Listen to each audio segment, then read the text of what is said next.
Donc nous voici en présence de fractions. J'ai ici la fraction 1/5 qui représente bien la quantité ici, une part des 5 parts du tout. Et j'ai la fraction 3/5 qui représente, elle, ici, ça viendrait jusque là, les 3 parts de ce tout. Eh bien, ici, ça pose pas tellement de difficultés, puisqu'on se rend compte que si je fais la somme de la partie rouge et de la partie verte, j'obtiens ici cette partie bleue, et que cette partie bleue représente bien les 4/5 du tout.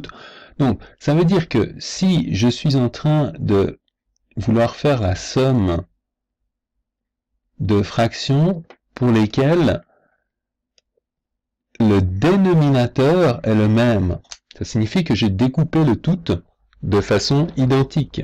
Eh bien, je n'ai qu'à additionner pour un même tout, numérateur et dénominateur. Autre exemple, si j'avais un tout qui était composé de 11 parties et que j'en prenais 4 et que je veux lui additionner 3 de ces 11 mêmes parties, eh bien, il me suffirait de dire que j'ai en tout pris 4 plus 3 de ces 11 parties, c'est-à-dire 7/11e. Alors, donc, comment procéder si je veux maintenant additionner une demi plus 1/5, puisque les deux dénominateurs ne semblent pas compatibles?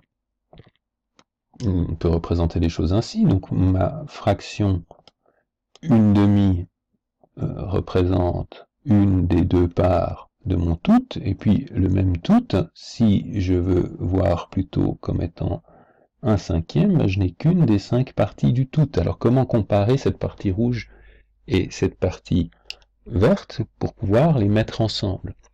Bien, l'idée, c'est de se dire que plutôt que de découper en 2 parties ou en 5 parties le tout, nous allons découper le tout en 10 parties. Voilà. Et on se rend compte que finalement la partie rouge maintenant correspond, si je vais vraiment jusque là, ici, à avoir représenté ou choisi 5 des 10 parties du tout, alors que la partie verte revient à avoir considéré 2 des 10 parties du tout. Ceci, bien sûr, correspond ma fraction une demi à l'avoir amplifiée par 5 de telle sorte à obtenir la fraction 5/10, et ma fraction 1/5 à l'avoir amplifiée par 2 de telle sorte à obtenir la fraction 2/10.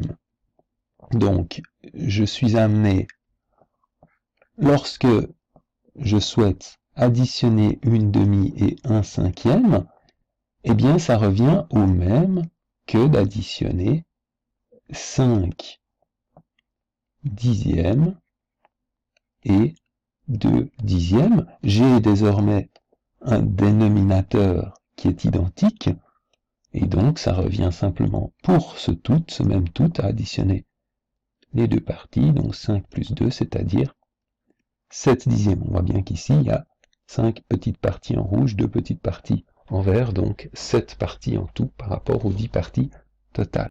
Le processus consiste donc à transformer et à amplifier ces deux fractions. Donc nous allons souhaiter faire une amplification de telle sorte d'arriver à ce que les deux fractions aient un dénominateur identique, et en mathématiques on emploiera plutôt l'expression un dénominateur commun. Alors, autre exemple, 3/7 plus 2/5, je vais chercher ce qu'on appelle le dénominateur commun de 5, ou plutôt de 7 et 5, et ceci va se faire en utilisant un outil bien connu qui s'appelle le plus petit multiple commun, le plus petit commun multiple de 7 et de 5, qui est 35. Je vais donc amplifier ma fraction 3/7 par 5, numérateur et dénominateur, et amplifier ma fraction 2/5 par 7, de telle sorte à obtenir 15 35e et 14 35e, même dénominateur. Je peux donc additionner les numérateurs et obtenir la fraction 29 35e. Alors attention, si je considère la somme 3 dixièmes plus 5 huitièmes, l'addition de ces deux fractions, ça n'est pas toujours ici 7 et 5, le dénominateur commun était 35, qui était la multiplication, le produit de 7 et de 5. 10 et 8, bien sûr qu'on peut amplifier en cherchant comme dénominateur commun le nombre 10 fois 8, 80, mais on essaiera toujours de prendre le plus petit commun multiple. En l'occurrence ici, le plus petit commun multiple de 10 et de 8 est 40, donc on va amplifier ici la première fraction par 4, et la deuxième fraction par 5,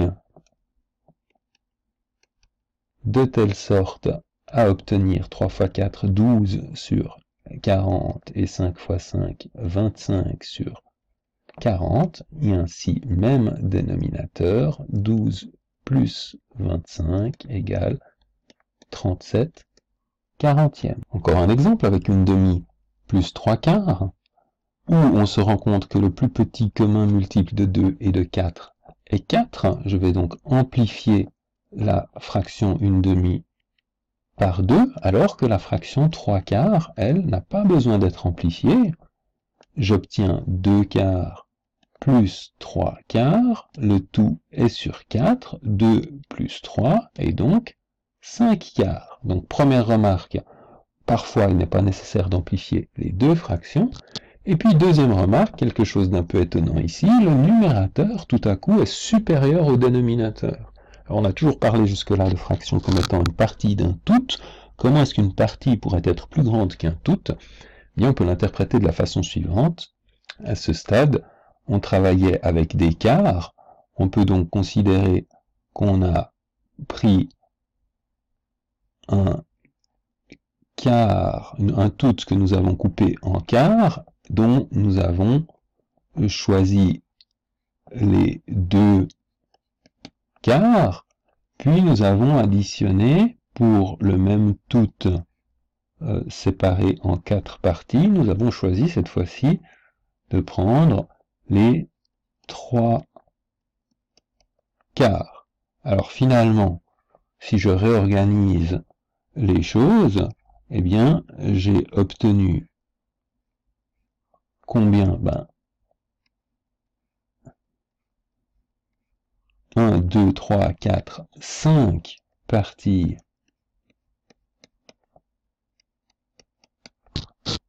de la façon suivante. Et c'est donc bien comme si j'ai 1, 2, 3, 4, 5 quarts de cette partie-là, ce qu'on note ainsi. Les fractions permettent donc également de travailler avec des quantités qui sont plus grandes que le tout. Donc ici, mon tout était vraiment ce carré-là. C'est comme si je regarde plusieurs copies de ce tout, et que je peux obtenir des fractions, des multiples de copies de ce tout. Dernier élément, qu'en est-il de la soustraction des fractions? Eh bien, le principe est exactement le même que pour l'addition. Je transforme mes fractions avec un même dénominateur, donc on l'a vu tout à l'heure, fois 5 ici, amplification sur 5, amplification par 2, j'obtiens donc la fraction 5 dixièmes à laquelle j'ôte la fraction 2 dixièmes, symboliquement. À la partie rouge, les 5 parties, j'enlève 2 parties, et bien combien reste-t-il? Ben évidemment 5 moins 2 par rapport au tout, c'est-à-dire 3 dixièmes. Donc la façon dont on traite les soustractions est totalement identique à la façon dont on traite les additions. Et puis une remarque, de la même façon que quand on fait le calcul 5 moins 2 égale 3, eh bien, on peut également considérer la différence 2 moins 5. Et vous savez bien sûr que 2 moins 5 fait moins 3. On peut interpréter ce moins ici, devant l'entier, comme étant l'idée de dette, par exemple. Eh bien, pour les fractions, c'est exactement la même chose. Si je considère la fraction, on va le mettre en noir, 1 cinquième, cette fois-ci moins une demi, et que je procède comme ici, je vais avoir donc 2 dixièmes moins 5 dixièmes, c'est-à-dire 2 moins 5 sur 10, c'est-à-dire moins 3 sur 10. Pourquoi moins 3 sur 10? Parce que c'est exactement ce qui se passe ici. Si vous avez deux parties auxquelles vous enlevez 5 parties par rapport à un tout qui est composé de 10 parties, ben c'est comme si vous aviez enlevé d'abord 2 parties, vous aviez encore 3 parties, comme une dette de parties, en moins 3 parties qui restent. Donc on peut également travailler avec les nombres négatifs ainsi dans le calcul de fraction, et ce nombre négatif, le plus souvent, on le met plutôt devant la fraction, donc moins 3 sur 10, qui indique bien cette idée qu'on a une sorte de dette de 3 parties parmi les 10.